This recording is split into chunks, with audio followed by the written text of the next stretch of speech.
Well, there had been plans for a long time that were brought to my attention 20 years ago to do a major fountain installation in the Northland. And so what we ended up with was this oval configuration with these ascending figures in a line. So the cool thing about it is when you're driving north on Burlington, all you see is one figure, but as you go by it, the whole thing opens up, so it has a really dramatic effect on the viewer.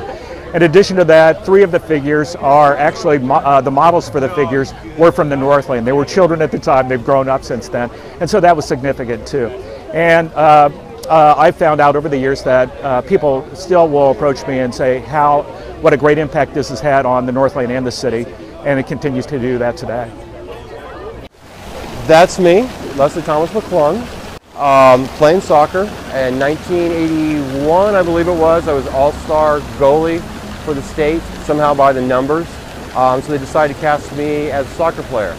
Came about because my mom and Anita Gorman were trying to raise funds, and nobody would actually give funds for something that was unbuilt. So my mom had myself cast. We would walk around with a little maquette to businesses and say, look, this is what we're going to be presenting, this is the type of quality item we're presenting. So it comes down to, the artist would get there and he would actually take photographs of your birthmarks. My birthmark on the back of my leg is actually on the model. My second toe, my right foot, is actually longer than my first toe. It's the same way. So those are identical replicas of the individuals. But now coming back, every year when I come back to Kansas City, I visit Children's Fountain. It means something to me, but it means something to me in the sense that it's a replica of, or it's a time capsule for all children, all of our youth. I think you can bring a child here, you can bring an adult here, and we're all going to sense the feeling of youth.